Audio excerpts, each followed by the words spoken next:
lockdown-wise, being eased has been quite good. Alhamdulillah, it's come at the right time with Ramadan as well in some respects, because I think people have been fed up of being not necessarily locked away, but restricted in what they can and cannot do. So I think being able to explore the city a bit more and the county it's been nice. It's been good. Alhamdulillah. We came out of a lockdown. Well, we came out of an easement of lockdown, and we went into a Ramadan lockdown. A different lockdown. A different kind of lockdown. Yeah. We as shaitans have been locked down. How's the first couple of days been for you? Alhamdulillah, it's been fine. Yeah. Initial migraine first 2 days, and then it's gone. Body just getting used to it. I really enjoy Ramadan. The only thing, not that I don't enjoy, but gets to you more than anything else, is the tiredness. The lack of sleep. Of sleep. Your days are obviously longer and more stretched, but a lot more tired. I don't miss the food. Miss the food, the drink. The change of some of your habits as well. I enjoy that. I wish I could keep a lot of them going as we move forward. So it'll be an interesting month, especially given we're in different times as well. The community needs to adapt to the situation that we're in as well. The mosque, you've been going to the mosque, obviously. How do you think they've been getting on with the COVID stuff? I think they're trying with how difficult it is to manage people, and everyone wants to try and keep on the right side of regulations and rules and keeping people safe, but also to allow people to freely practice their deen as well. So masjid, in terms of spacing, registering, they're trying their best. Yeah, I've been to quite a few over there since they've been back open, and I have to say that the volunteers, especially, big shout out to the volunteers, because without them we wouldn't be allowed to be going into the masjids to pray and do all the things that we need to do. So they've been amazing. But some of the things that have been put in place, I've been really impressed with, to be honest. The controls are very good. Yeah, the volunteers, the hand sanitizing, the spacing, the compulsory mask wearing, and having your own musalla and etc. has really made a big difference. And even I won't say the mosque, but we brought the council out to have a look at some of the conditions that were being applied, and they were so impressed that they took a lot of the things that were being done in this particular mosque and used that as a template to issue some guidance to other mosques as well, and other places of worship across the city. So some good stuff going on. So COVID's affecting us all in a big way. Huge. I'm looking at your hairstyle. I know we're on radio, which might not be a bad thing, but I cut my own hair. Can you tell? No. I don't know if that's saying something or not. Akil's laughing at me, so somebody can obviously tell. Did you use one of the machines where you just... I just used the clippers and just went for a one size all over and tried to leave a bit more on the front to make it have a bit of a style. Good. You've done a good job. You're not looking impressed. It looks good. It looks nice. If your face could tell 1,000 words right now. I was reading an article earlier on about houses. I had a conversation this week with some young people, actually. Right. In regards to working and them getting on the housing ladder. And I read an article this week, the average house price in London now. How much do you think an average house price is in London? 7 up. £501,000. Wow. £501,000. How is somebody supposed to? That was my immediate question to myself. How is a young person, if you need a 20% deposit, what's 20% of 500,000? How are they going to do that? £100,000. As fresh graduates, or unless they've got capital and rich families, etc. It's not realistic. And I was trying to find the average house price of Leicester, but I couldn't find it. But off the top of my head, it was about 150, I'm going to say off the top of my head, give or take, somewhere around there, which sounds a bit more realistic. Yeah. But even then, we were talking to these young people, going back to the question these young people were talking to me about. They were saying, how are we supposed to raise £20,000 to £30,000 as a deposit to get on the housing ladder? The expectations are, you know what it is? I used to hear from a lot of young people about the same thing about property and housing and stuff, and they said it was easy for my parents because back then when they were buying, say, a house on Ashwaubery Street or whichever area they lived, the houses were not that expensive. Or their grandparents are like, yeah, we bought one. It's so easy. And they're like, yeah, Nan, it was 20 grand for the whole house. You know, it's times are different. Yeah, but £20,000 was a lot of money back then for, you know, when our communities came over and the work they had to put in to save that money as well. It was really, here we go. We've got some information. The average is about 200 for East Midlands. Is that right? East Midlands, London, 513,000. Wow. East Midlands, 208,000. Wow.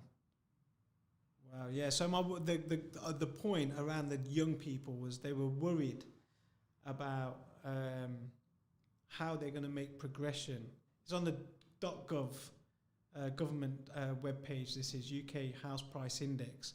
You know, they're worried. How are they going to get jobs? How are they going to get on the housing ladder? How are they going to be able to sustain themselves? Everything seems to be going up price-wise. Food's going up, standard of living's going up, houses are going up. What do? Listen, I tell you when there was a clear indicator of things were going pear-shaped is when the price of Freddos went up.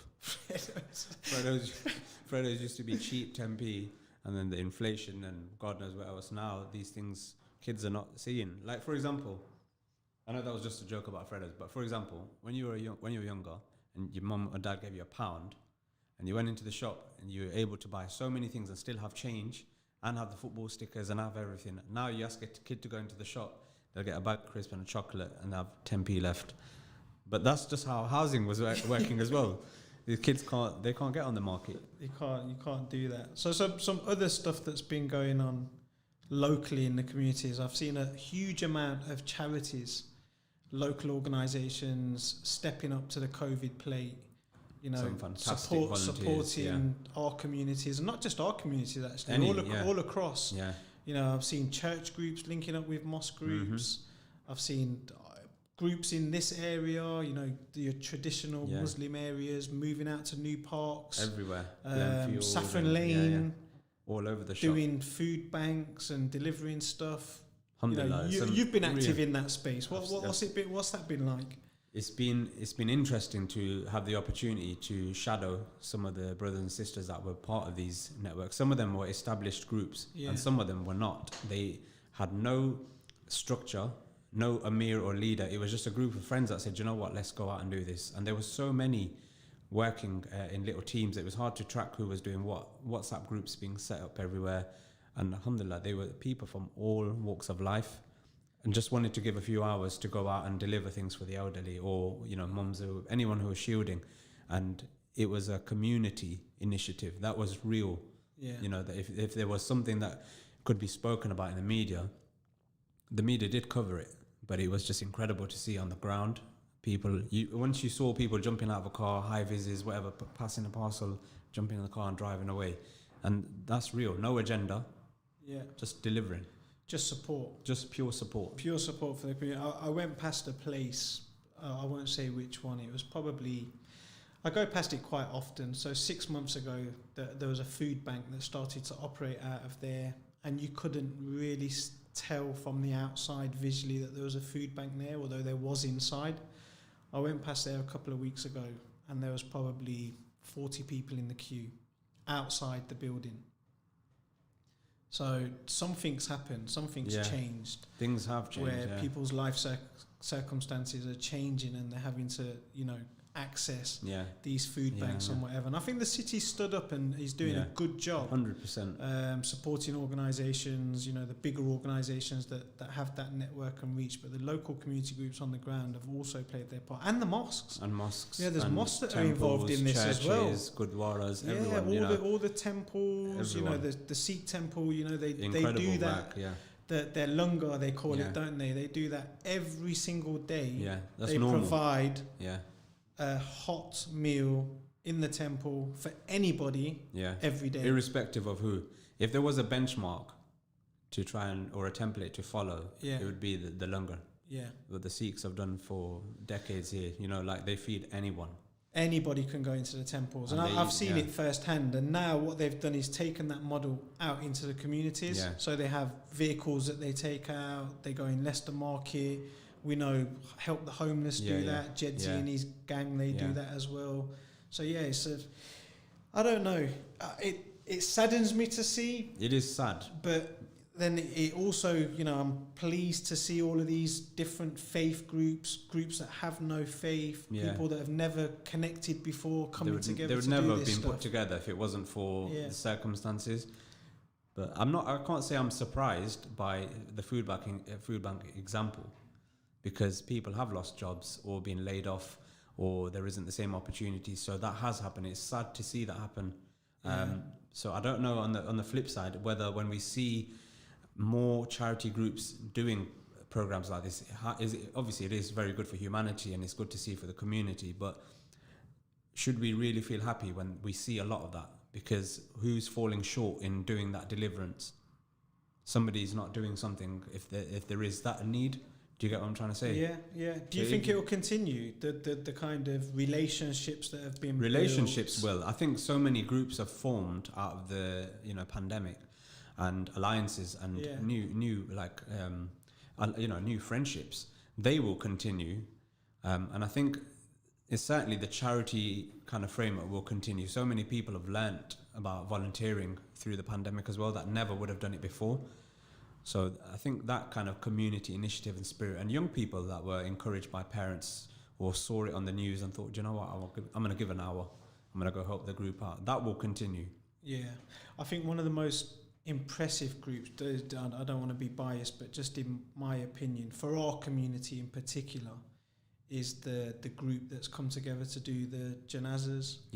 And all the things that happen at the cemeteries and the burials. I watched the video, it's incredible. That's a really it's a difficult period for any family. That is when you lose a loved one, and to take that burden away from somebody. It's incredible, or to share that burden in the way that they do and just get on with it. And they have, volunteers on tap. They're there in a minute. They know everything systematically what they're doing. It's brilliant. And a few years ago, some of those brothers held an information event on Banner Street at one of the halls, and it was heaving. The room was full, and it was one of the first times they'd ever done something like this. And they actually had, they were going to do the wrapping of the cloth, the coffin, and all of that. And they, one of them volunteered to even, to be the guinea pig for it. But it was interesting because so many people attended, a lot of young people attended and had never been in that situation before. Death is a kind of, I'll say, it happens a lot. We hear about it. You'll get a janaza text. You'll hear about it in the news, but it's still a very taboo subject that a lot of people don't really want to discuss and touch. So to see young people that day and then now that are trying to volunteer for this initiative, it's incredible. Maybe that's one of the groups we should get in to speak to them. They've been on a journey, I think, through this period. And when you say it, the cutting edge of this, maybe that might not be a bad idea. I saw one of their promotional videos that was filmed like using a drone and another camera, and until I didn't share that with a few people, nobody knew what was going on at Saffron Lane. Nobody knew. And the other good thing about them as well is the age of the groups that's now kind of taken up the kind of mantra for it and are running it. They're all youngsters. Yeah, all youngsters. Yeah, which is really nice to see. You'd always get the old school, the old school, the old guard, your usual suspects. But these young people that are saying, no, I want to do this in such a serious thing, because that is a serious part of... That is probably as serious as it can get. As serious as it gets. This is not a laughing matter. They're there. Rains, no problem. They don't care, Get on and get it done. Yeah, maybe one of the groups. I think they should explain how it's been the different process. for them. And what they've learned and what they see going forward. Because so many things have changed, and if the government or the health authorities say that it has to stay a bit like this, we're going to need more people to replace or support. These guys are going to need some relief, aren't they? Absolutely. That's one of the things we did have a conversation about. How are you supporting your volunteers? Because we all can get overworked, become overburdened, and not be able to share that emotion or your mental health and things like that. So it's important that at some stage we start to recognize the volunteers and what they're doing, because they will also have burnout, they'll also have fatigue. You know, they're probably doing this above and beyond their jobs and their family life and stuff, whatever else. So it's really important. I'd love to know if they've... Yeah, it's probably a question we should put out, actually. Probably through the radio station, we could do a survey or something about, you know, is there support out there for volunteers? And if not, how can we do that? How can we get some support out for volunteers? How can they receive counselling and even just the chat or support, or say, you know what, these 2 weeks you hold off and we will do it.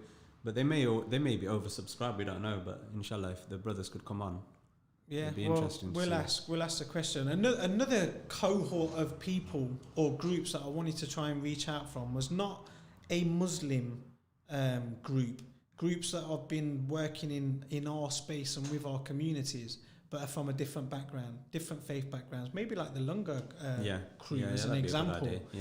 You know, just to show that relationship is there, that togetherness is there, you know, that reaching out, it doesn't matter who you are or where you're from, we're here for you. You know, because I think sometimes that gets overlooked a bit. 100%. And I've always been kind of one to say, even from our own community, we don't promote the work that we do well enough outside of our own community. So nobody knows. Because there's some fantastic work going on. Charity raising, the amount of money that's raised in this month alone is phenomenal. Not incredible. Just here in the city, but, you know, all over the world. And in the UK, it's phenomenal. But are we sharing that? I'm not sure. You know, I don't think we see it as well as you do with other groups and other faith organisations. I think it's a struggle, though. The reason I say that, I think, and I don't mean to show. I don't mean to show off. That's the difficulty. That's why I think people don't feel comfortable saying. Because I know quite a few individuals that are so powerful behind the scenes when it comes to things like charity and stuff, but they will never ever put their name to it, and they love it like that. It's humble, and that humility is what people should aspire to, having that respect to say, do you know what, the right hand gives, left hand, and you know, all of that type of stuff. So I think that's the reason why we are very careful what we promote. We will say, we are doing a campaign, but we'll never really song and dance. If you notice. And I get the kind of, you know, individuals or groups don't want to do it for the publicity. I get that totally, and I think that's quite important from a religious perspective as well. It's very important we have to. For people as well, because if you're giving it for show and whatever, then don't do it, because the reward won't be the same. But without the kind of association to a person or a group or, you know, a being, we should be being able to promote our stuff, because other communities do. It's inspiring. And what you hear is, well, they don't do anything outside of their own community. They always do it for themselves, which isn't true. We can challenge that narrative. It's not true. Challenge the narrative. That's the word I was looking for. Yeah. But it is an accusation that I've seen in the media a number of times. Well, not media, social media, a number of times, about things being very insular and the group just stays. But it's not the case. But until we don't push it out there and explain, like I said, change the narrative, say, actually, we work with anybody. We don't care. We need to sell our own story, because nobody will do it on our behalf. What's the social media space like around our community? I don't really do social media, so I like to read and track stories sometimes, and unfortunately there will always be a cesspool, like a proper really cesspit of vile, you know, information that's put out and agendas when it's a very positive story, and somebody will just be like, when it's to do this, you know, Muslims will be like this, or that community does that. So there is always going to be that. Putting a spin on it. Yeah, a negative, the far right, or you could say elements of people that have bigotry in their hearts and haven't opened out towards Islam or Muslims because of the media or other things. They will always be a vocal presence on social media. We can't do anything about that, apart from challenge where possible, engage in conversation where possible. Don't be afraid to challenge this narrative, you know, because if you allow it to go, if you allow it to go unchallenged, it just makes people bolder. And more often than not, this is misinformation that they're spreading as well. So we have to be allowing young people to, especially our generation anyway, to be confident in the social media space to say, no, don't start swearing and argue with people. Just challenge them in a respectful way to say, what do you mean by that? In a constructive way. Yeah, what do you mean by that? Can you explain it? No, but that's not the case. You know, Islam doesn't say A, B, and C. So, okay, we're going to go for a break. We'll be back on the other side, back on Ramadan Radio 87.9. Speak soon.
You have myself, Kirk Master, and my co-host, Hassan Salman, as lively as ever, on Ramadan Radio 87.9 FM. So, Hassan, I'm going to ask you a direct question here. Yep. And I know you're passionate about this area as well. Is it about my weight? No, you don't look too bad, actually. Black Lives Matters. Where are we with it? Currently, as it stands now? Yeah. Well, as of April 2021, a lot of the issues, if you look at the American side, still haven't been fully resolved because there's been riots and things going on in the past few days. Minneapolis. Yep. The shooting in Minneapolis. Dante White. Yep. There's that shooting of Dante White. Then also the serving soldier. Yes. I seen that. I said I don't do social media. Somebody sent me that. Pulled on him. That was shocking. So things like this are still happening. And also a story from last year with the officer that was suspended has now been put onto active duty, and the victim didn't die but was seriously injured, and that officer just been reinstated. So I'd say the issues haven't gone away for the American, the Americans in that respect. Over here, just before you come over here, did you see the video of the army lieutenant? Yeah. And he actually started crying. Yeah. Because he couldn't believe the way he was being treated by the police officers. Yeah, exactly. He couldn't believe it. I found that a bit upsetting.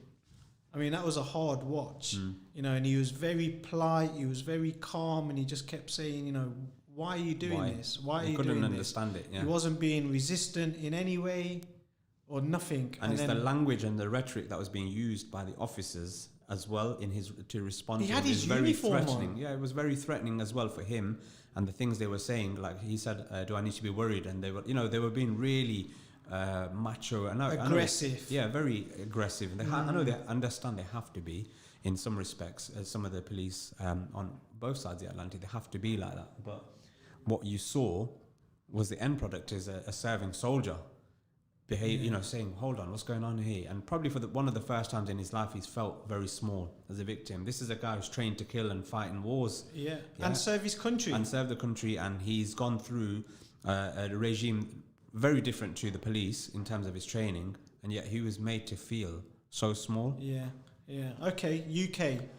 So the UK, I'll say there's been the report about the UK not being institutionally racist. Not being the kind of big, bold, capital word in that. Yeah, this went down like a lead balloon with the BME community, and probably a lot of the other communities realised that this doesn't make any sense. And how this report managed to go through is bizarre, especially when there is still stories that don't match up for different families. Yeah.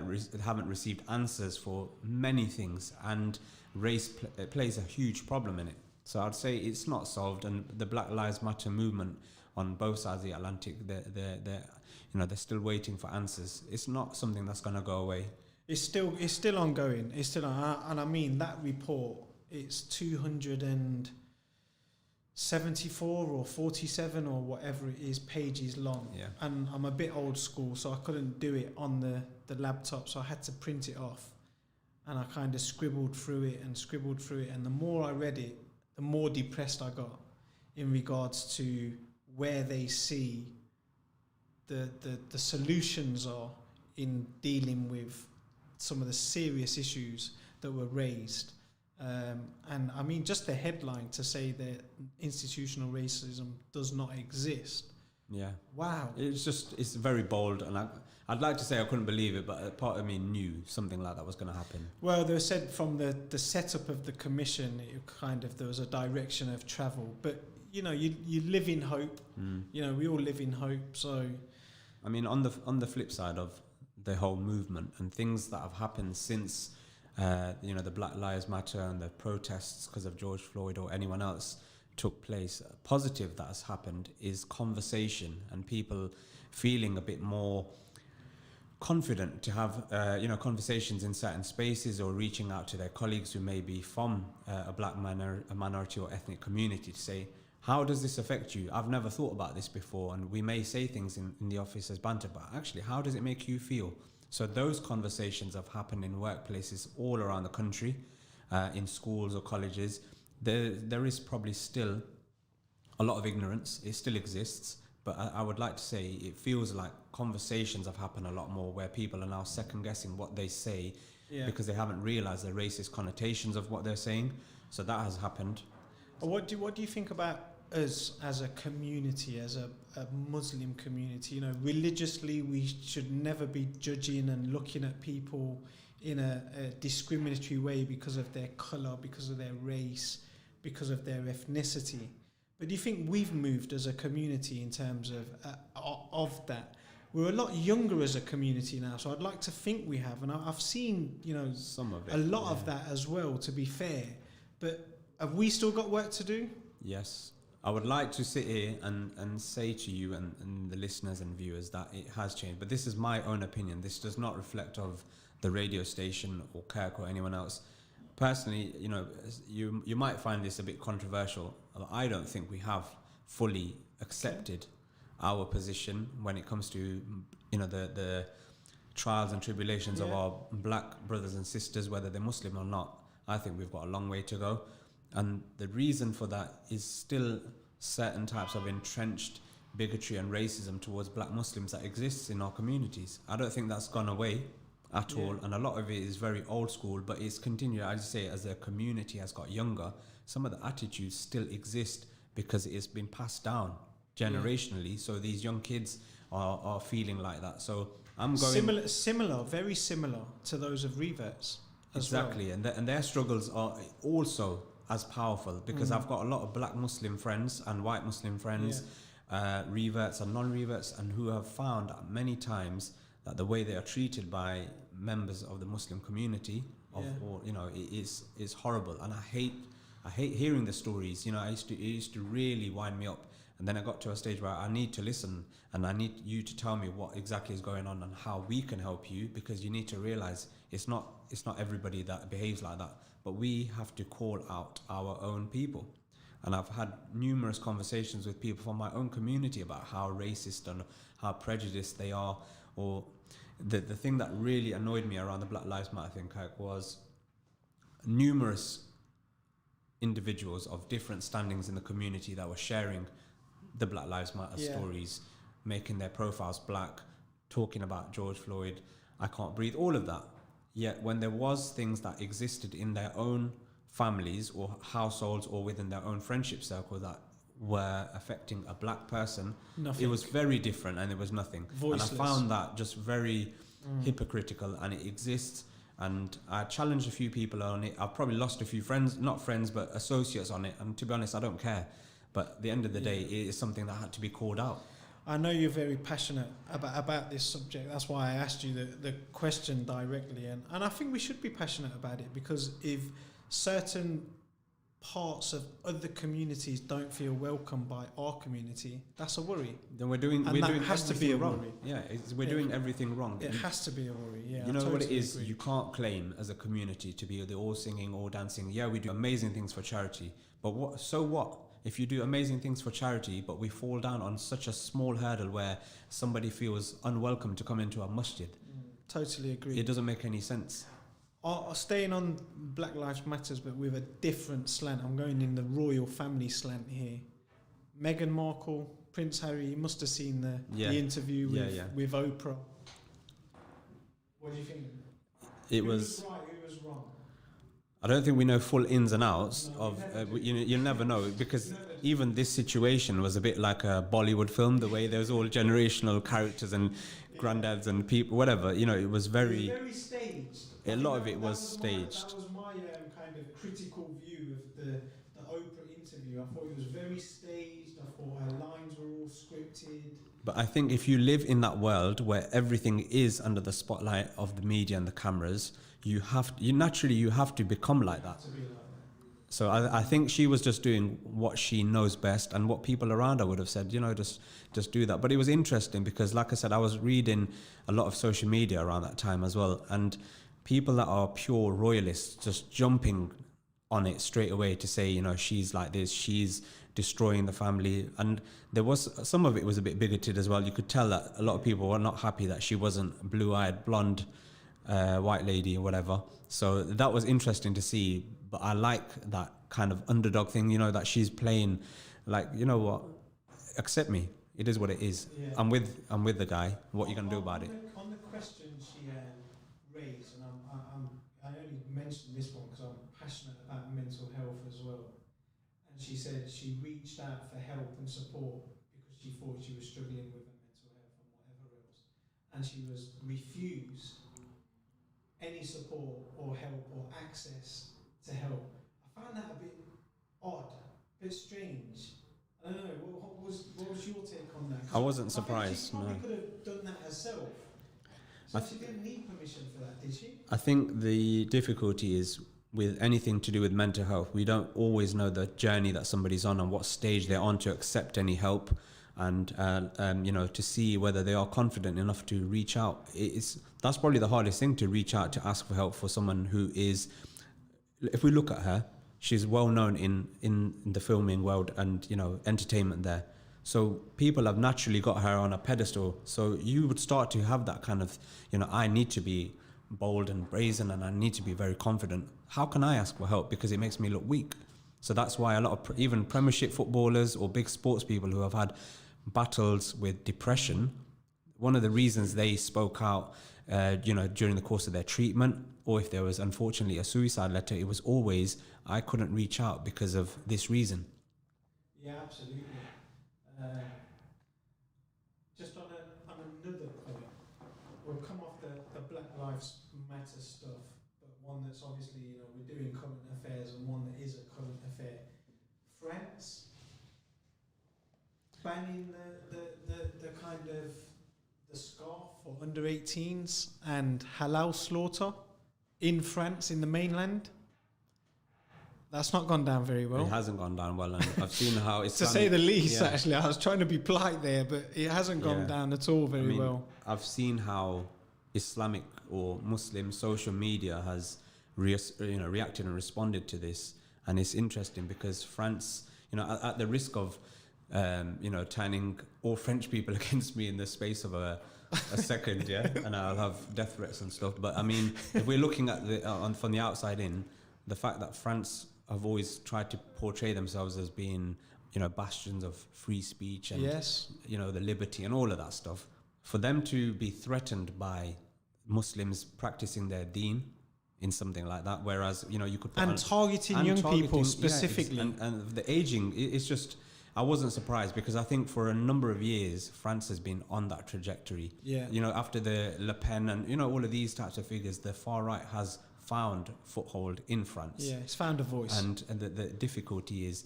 no one's going to challenge it there. Who's going to speak out for the Muslims of France who is in power, really? I don't think there's many politicians or groups that can speak out. But I have friends over there, and I read some of this stuff as well. And there's huge communities and big populations, North African populations. There is huge communities over in France, but these are socially excluded, disadvantaged communities that almost feel isolated, second-rate citizens. And why do they feel like that? It's because they've always been made to feel like that. You know, when I've watched a lot of French documentaries and films about the North African, you know, like the expatriate communities and the colonization from and how France it's worked, and you know, the Senegalese. It's really interesting to see, but how much they've been allowed to be part of French society, it's incredible. But, you know, not to say there isn't opportunities, but it's been very limited, and the social housing, like the ghettos that they've been put in, silo ghettos, that's what they interpret them as, you know, the French communities over that's there. Why whenever you used to hear about the riots that used to happen in the French housing estates, it used to be all the time. And it would be always after the death of someone or police brutality. And I used to see these things happen a lot. And it's, you know, there's a lot of it that happens, but we don't see over here unless we go on Twitter and things. So an obvious question to follow that then, because France is our closest European country. You could swim between the Channel of France and England. Is this going to land in this space at any point? Is this a starter for 10 in Europe that may spread around other European countries, including our own? And are we in a position to be able to deal with that as a community? I would say my own opinion on that is anything can happen. And the kind of tide of European politics, or even North American politics. We look at how Trump came into power. So things like this, 10, 15 years ago, you'd never imagine someone becoming in that position, the most powerful man in the world. So I'd say anything can happen.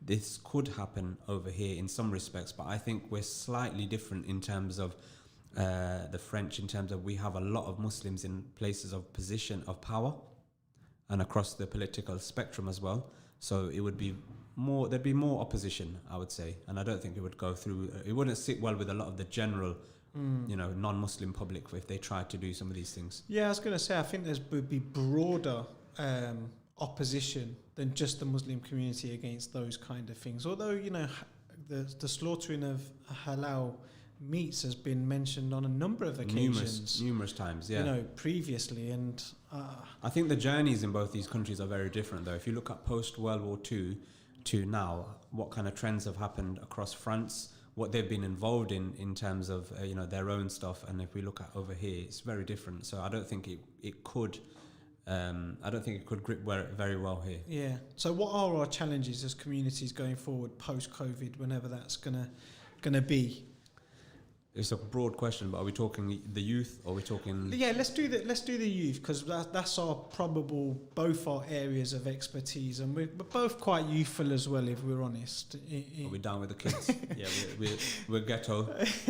But yeah, I mean, for young people, like obviously, we both work with young people quite a lot, and so I think going forward, a lot of young people I know are trying to find their feet again coming out of lockdown, because the opportunities some of them had last year, or the placements they were on, education-wise, things have changed for them. Some of them have probably gone into kind of doing their own home businesses. I know quite a few young people that have started doing their own businesses as enterprising quite well. So that's going to be one of the challenges in what do you actually want to do. There's so much expectation already on young people, isn't there? That they have to achieve. You have to do this.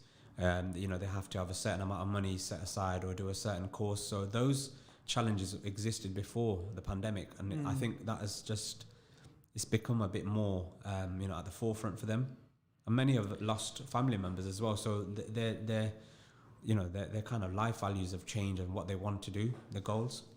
Yeah, I obviously, because of the areas we both work in and have done for a long time, I always tend to focus on our youngsters and their direction of travel. And some of it, like we mentioned earlier, the guys that are doing the burials, the janazas, the cemetery stuff, the amount of young people involved in that, it really heartens me to see that. And I think, wow, that's what I want our community to look like. Yeah.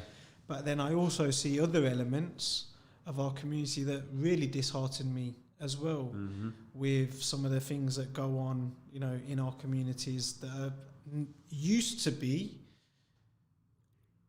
limited and behind closed doors, but now are in plain sight for all to see. It's like nobody cares anymore about what's happening and what's going on. That really concerns me. I think for that topic, you'll need a show just based on that, because we won't be able to get through that in 107, no matter how well-versed we may be. But I think that is a show for another day, because that is being discussed a lot, and it is affecting young people day by day. And these are the future, unfortunately, they are future victims of numerous problems. So let's do that. Let's do one show for one of these community programs where we get some young people in at different ends of the spectrum and different life experiences, for them to share their real life experiences and how they're living in this post-COVID space. Yeah. I think that'd be useful to bring a reality to what we're talking about.